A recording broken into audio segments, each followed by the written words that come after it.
Alerte coronavirus. Attention, attention, le coronavirus se transmet très facilement et fait des ravages. Pour l'éviter, le port du masque de protection est obligatoire en tout lieu. Dans l'administration publique ou privée, dans les réunions, les rencontres, dans les marchés, les magasins, les boutiques et lors des déplacements, le port du masque est obligatoire. Même dans les lieux privés, dès lors que l'on n'est pas seul, le masque doit être le fidèle compagnon. Mais attention, le port de masque de protection ne dispense nullement d'appliquer les autres mesures de prévention, notamment le lavage des mains à l'eau et au savon et l'observance de la distance de sécurité sanitaire d'au moins 1 mètre entre personnes. Enfin, s'abstenir de porter des gants en vue du lavage régulier des mains à l'eau et au savon ou de l'application de gel hydroalcoolique. Pour tout savoir sur l'épidémie du coronavirus au Bénin, rendez-vous sur le site web www.gouv.bj/coronavirus. Ceci est un message du gouvernement de la République du Bénin. Bonjour à tous, dans l'actualité ce 13h, Patrice Talon s'est rendu à Diakotomé dans le Koufo. Le chef de l'État a échangé avec les populations de cette commune dans le département dans le cadre de sa tournée nationale. À suivre les images. Quel est l'encadrement juridique des nouveaux médias au Bénin? Un ouvrage aborde la question ainsi que celle de la régulation à l'ère du numérique. On en parle dans ce 13h.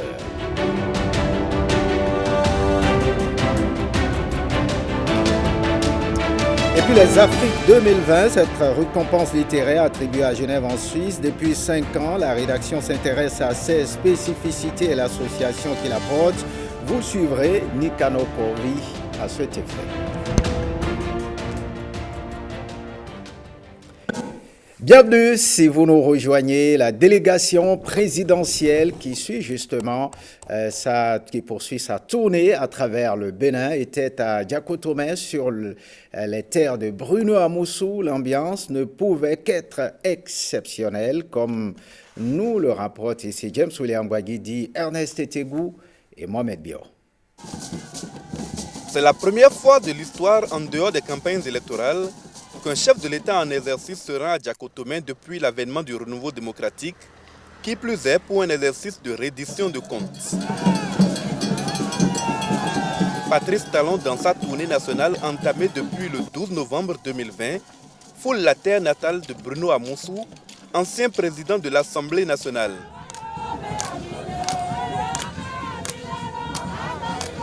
Comme à l'accoutumée, après un accueil digne, c'est à l'énumération des acquis de ces 4 années de gouvernance, puis à celui des manques encore criards, que le président de la République a droit. Les travaux de bitumage de la route Yokosa, Dogo, Aplako, frontière Togo, la construction du stade omnisport de Diakotomé, l'extension du réseau électrique de Koba, la réalisation du système d'approvisionnement en eau potable à Ouégamé, etc. Depuis le début de votre tournée à l'intérieur du pays, vous avez entendu un chapelet de doléances des communes visitées, malgré tout ce que vous avez déjà fait à travers tout le pays en moins de 5 ans. C'est la preuve qu'il reste encore beaucoup à faire.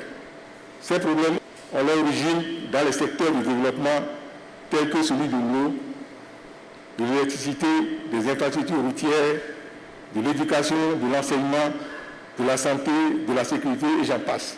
Des problèmes que Patrice Talon ne nie pas, mais face auxquels il invite à admettre que le bilan au plan global incite beaucoup plus à l'optimisme.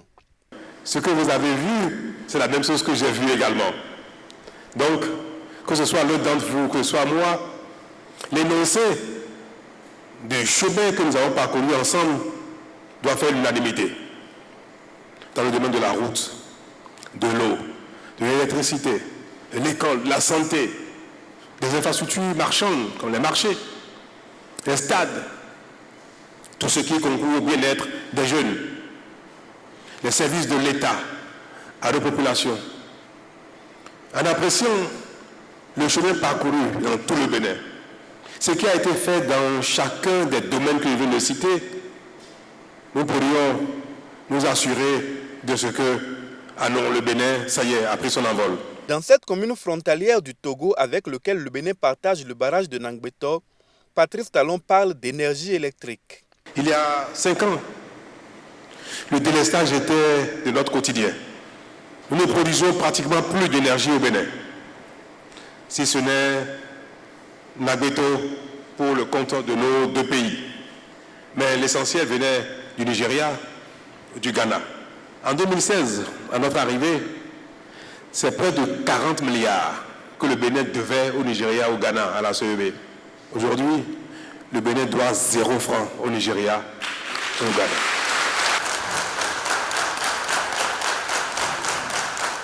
Mais mieux que ça, à date d'aujourd'hui, le Bénin produit sur son territoire plus de 50% de ses besoins d'énergie. Nous avons réhabilité les petites unités dont disposait la SBE jadis. 2. Le Bénin a construit une centrale qui produit à elle seule, donc comme je disais tout à l'heure, près de la moitié de nos besoins. Et vous savez où? À Maria-Gleta. Autre sujet d'importance dont le président de la République ne fait pas abstraction, la sécurité des personnes et des biens dans le Koufou. Je crois que ce besoin est crucial ici, d'augmenter le nombre de commissariats et d'augmenter l'effectif des agents en service dans la localité. C'est à ce domaine, il y a de l'amélioration, mais il nous reste encore beaucoup à faire. Mais ce qui a été fait est déjà beaucoup par rapport à d'où on vient. Aujourd'hui, notre prière a été exaucée. Et comme vous le savez, le président de la République est un homme de principe. Et il nous a rassuré que nous aurons la chance de bénéficier à tous les niveaux, tout ce que nous voudrions. Ces propos nous ont en réalité réconfortés dans la mesure où nous avons placé notre confiance en lui et il ne nous a pas déçus. Diakotomé a bénéficié de beaucoup de choses du chef de l'État, à savoir les voies bitumées et aussi un stade omnisport. Et nous lui avons demandé de penser à nous dans les phases à venir pour réfectionner nos rues. Le chef d'État nous a rassuré de ce que Diakotomé n'est pas oublié. Il nous a aussi rassuré de ce que Diakotomé est prévu, il est dans son plan. Et ce n'est même pas un plan spécial, mais c'est que nous sommes déjà dans son plan. Et il nous a dit de juste nous patienter, que c'est juste une question de mois, d'années, et que très très bientôt, nous allons voir Diakotomé ici au rang des communes phares de ce pays. Patrice Talon entend instiller à travers son message plus que de l'espérance, de l'assurance. À Diakotomé, est de toute évidence atteint. Après Diakotomé, le président de la République s'est rendu à Dogbo, toujours dans le département du Koufou. À cette étape aussi, même enthousiasme dans le rang des populations. Elles attendaient cette visite du chef de l'État. C'est ce que nous disent William Tchoki Mathieu Sokenou et Mohamed Bio. Tonnerre d'applaudissements. Un accueil des grands jours pour cette séance de reddition de comptes du président de la République aux populations de Dogbo. Une forte mobilisation de toutes les forces vives de cette commune pour dire merci à l'homme de la rupture. Dogbo, votre commune vous attendait depuis l'annonce de votre visite pour vous dire merci. Vous avez tenu avec nous le pari de l'ouverture des grands chantiers actuellement en cours.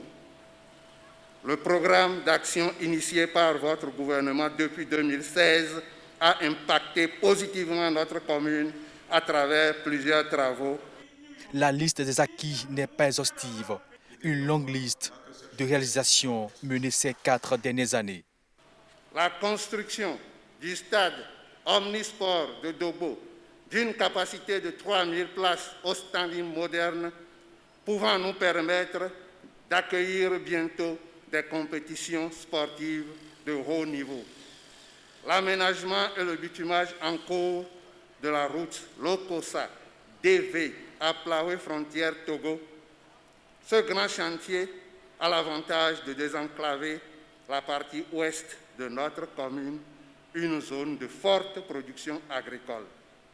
La réalisation des travaux d'assainissement et de pavage de certaines rues dans la zone agglomérée de Dogbo Centre. Dans le domaine de l'éducation, la commune de Dogbo a été également impactée par le programme des cantines scolaires. La commune de Dogbo a une population composée essentiellement d'agriculteurs. Une commune rurale qui réclame l'aménagement d'autres acteurs et pistes rurales et aussi la réhabilitation de ces sites touristiques. Je vous prie d'accorder un regard bienveillant à la mise en valeur du site paléométallurgique et touristique de Goundouji, emblématique site dit les hommes à queue de Dogbo. Aucun point ne sera occulté par le président de la République pour ce bilan de mandat. Une reddition faite au cas par cas pour mettre son auditoire les populations de Dogbo au parfum des réalisations du PAG, la feuille de route pour bâtir une nation prospère. Il y a 5 ans, j'ai eu l'impression que ce mandat à venir devrait être le mandat de la rupture avec cette conception de fatalité. Je l'ai annoncé, je l'ai promis ici et là. J'y croyais, moi, fermement. Mais combien ont cru à mes propos il y a 5 ans? Combien? Presque personne, je suis certain. Les Béninois votent pour les uns et les autres par dépit, sans croire à grand-chose. Mais cet espoir qui s'est enfui année après année en nous, pour une fois, est-ce que durant ces 5 années que nous passons ensemble, après mon cri de cœur, que nous sommes capables de sortir de la misère, est-ce que les 5 ans que nous avons passés ensemble donnent l'impression que les choses ont commencé par bouger? Plus de fatalité en matière d'action de développement du Bénin. Nous avons toute la potentialité, l'énergie nécessaire pour hisser la nation au rang des pays émergents, lance Patrice Talon. Le rythme auquel, la vitesse à laquelle la route avance, laisse désormais à espérer que le développement vient, puisqu'on dit le développement n'a qu'un seul chemin, c'est la route. Avec les réformes et les investissements qui ont eu lieu dans ce domaine, aujourd'hui, plus de 90% de nos concitoyens sont susceptibles d'avoir un état civil. Pour peu maintenant qu'ils veuillent faire le déplacement pour aller retirer le acte de naissance. Ça n'a l'air de rien, mais c'est extraordinaire. Aucun pays d'Afrique, je mesure mes mots, aucun pays d'Afrique n'a un taux d'enregistrement à l'état civil de 90% de ses citoyens. Aujourd'hui, si vous partez à la retraite le 31 décembre 2020, vous aurez votre pension avant le 31 janvier 2021. C'est-à-dire, à partir du 20, moins d'1 mois après votre départ à la retraite, vous aurez votre pension. Ce n'est pas rien. Ces choses-là n'ont l'air de rien, mais c'est une révolution dans le service de l'État à nos concitoyens. C'est une transformation extraordinaire. Plus question de faire marche arrière. Une invite du chef de l'État avant de prendre congé des populations de Dogbo dans le département de Koufou. Rendons-nous à présent à Thiémé. Cette commune du département du Mono, qui compte près de 60 000 habitants, a aussi reçu Patrice Talon. Au nombre des doléances, les populations réclament la construction de la route Adja à Thiémé, frontière. Plus de précisions avec Jérôme Mongbo, Jean Nobimen et Mohamed Bior. À Thiémé, la cité des Bois Blancs est la 4e commune visitée ce mardi 24 novembre 2020.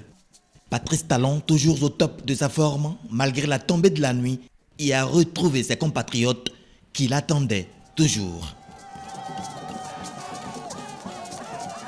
À l'intérieur de la salle, des membres du gouvernement, des personnalités politico-administratives, des membres du conseil communal, des têtes couronnées et faiseurs d'opinion et une brochette de personnalités en tout respect des mesures barrières. La population d'Athiémé me charge de vous dire qu'elles ont des yeux et qu'elles voient. Elles voient que nos enfants vont à l'école maintenant sans subir les affres des grèves intempestives. Elles voient que nos mamans, nos enfants et nous-mêmes allons aujourd'hui aux soins sans courir le risque d'aller mourir dans les hôpitaux pour cause de grève sans service minimum. Elle voit que tout le pays est en chantier également. Elle voit aussi l'asphaltage courir les rues de toutes nos villes. Elle voit des marchés et des stades modernes poussés de terre comme des champignons, Monsieur le Président. Elle voit l'eau potable couler partout dans le pays. Elle voit des populations surprises de recevoir le courant électrique chez elles, partout. Elle voit que les agents publics craignent désormais de dilapider les ressources de l'État, etc., etc. Tête couronnée Majesté. Le président Patrice Talon a rendu compte à ses compatriotes de sa gestion depuis 2016. La cité des Bois Blancs souhaite entre autres la construction de la route Adjara à Tiémé, frontière Togo, un centre des métiers, l'extension de la cantine scolaire et le projet d'aménagement hydro-agricole de la vallée du Mono. Les femmes d'Atiémé constituent plus de 70% de la masse laborieuse. L'occasion faisant le larron, elles sont arrivées par comparaison à toucher le cœur de Patrice Talon.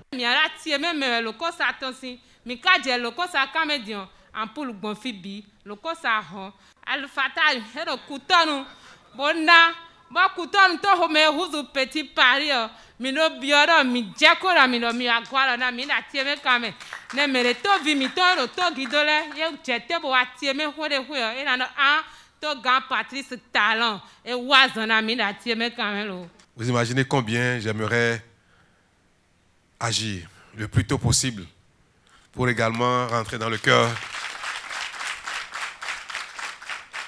de chacun ici, et notamment de nos mères, de nos sœurs d'Atiémé. À l'époque, quand on parle des villes du Bénin, Atiémé faisait partie des villes phares du temps de nos parents, c'est-à-dire du temps colonial et un peu post-colonial. Et il semble que tout s'est arrêté. Et pourtant, quand on circule dans Atiémé Centre, on voit bien les vestiges d'une période glorieuse. Il faut réhabiliter ça. L'arrivée du chef de l'État à Atiémé permettra de corriger beaucoup de choses. La réhabilitation des vestiges du passé glorieux de cette ville entre ainsi dans l'agenda des projets inscrits au programme d'action du gouvernement, volet tourisme et culture. Un mot de littérature à présent. À quelques jours du palmarès du prix littéraire Les Afriques 2020, la rédaction s'est intéressée à cette récompense littéraire attribuée à Genève en Suisse depuis 5 ans. Ma sélection est officielle de cette édition. Le prix, ses spécificités et l'association qui la porte. Nicanor Kovi a scruté tout cela pour nous dans cet élément. On le suit. À qui les 6 000 francs suisses promis aux vainqueurs du prix littéraire Les Afriques 2020?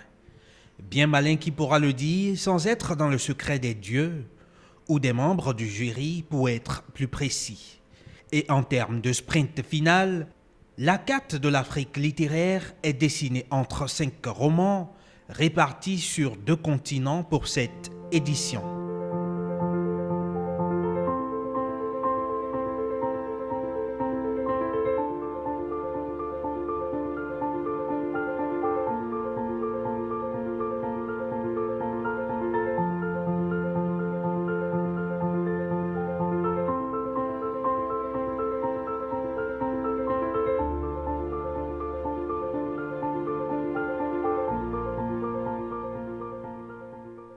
Comme en 2019 et les années d'avant, la désignation du lauréat du prix littéraire Les Afriques est le fruit d'un processus qui commence en début d'année. Bon, l'année dernière, la scène littéraire a reçu 27 livres.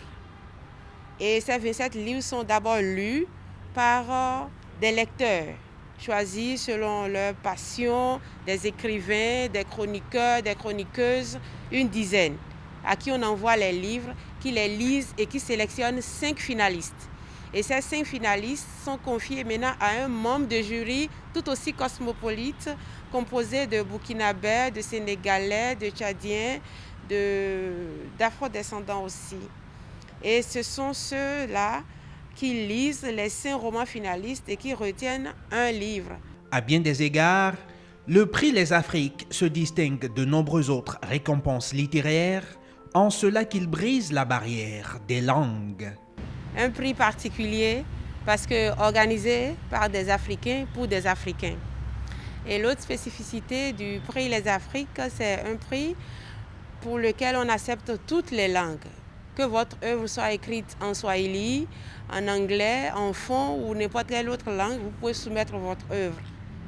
Organisé depuis 5 éditions, le prix Les Afriques est porté par l'association La Scène littéraire, constituée d'une bande d'irréductibles passionnés de littérature africaine. Oui, La Scène littéraire est une association de passionnés de littérature africaine, précisément, et elle est une initiative d'Africains.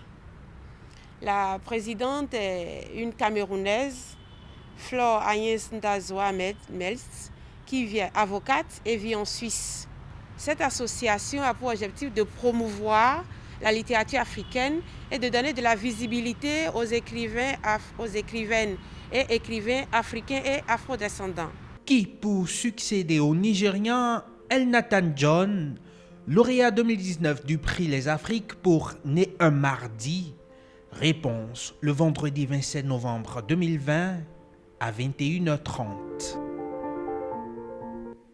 Voilà, répondre aux questions dans l'air du temps est l'objectif que s'est fixé Marius Janvier Dosiovo en mettant sur le marché un ouvrage.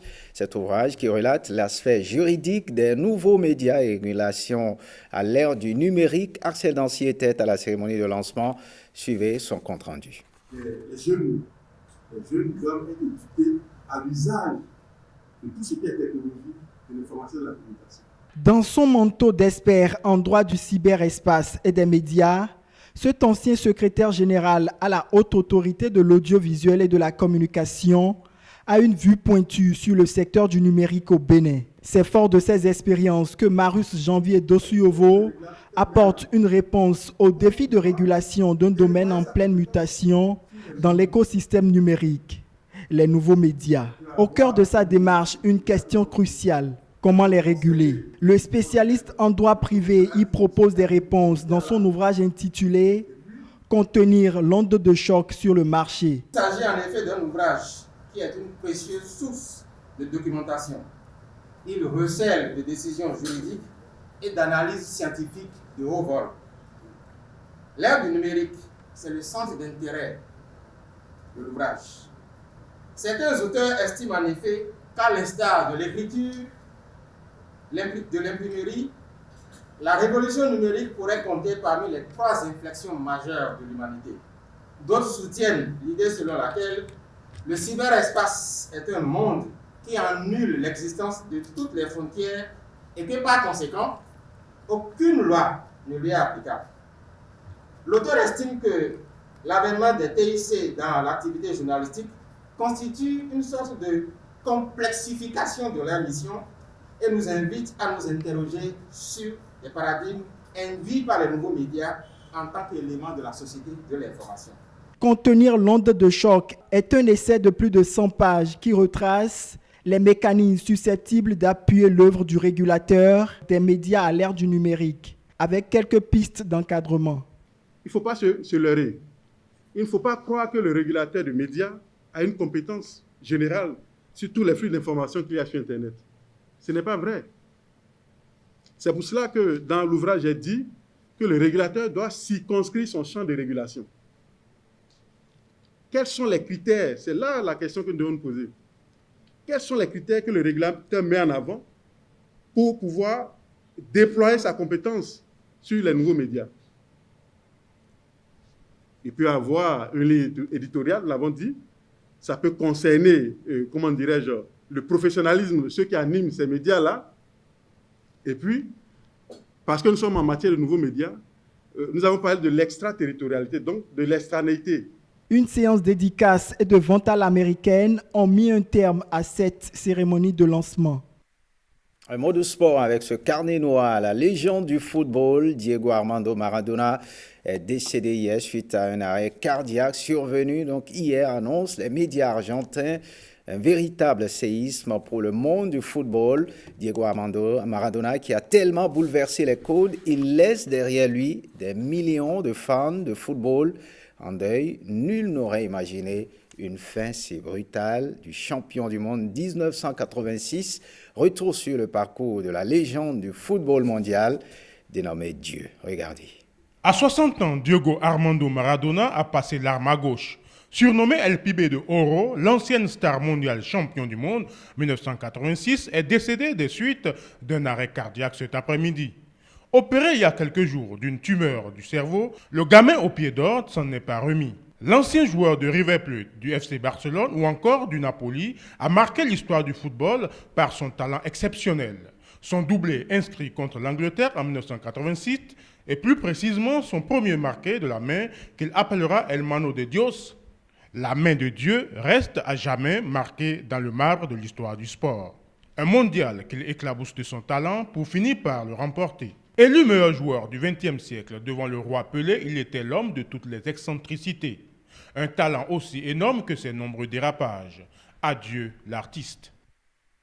Faites ce journal. Merci de l'avoir suivi. Retrouvez tout à l'heure l'actualité à 16h30. Bulletin d'information à 19h. Le JT des régions. À 20h, Ariane Da Silva intervient. À 23h, vous suivrez Estelle Pazou. Bonne suite des programmes sur le RTB. Passe en vous.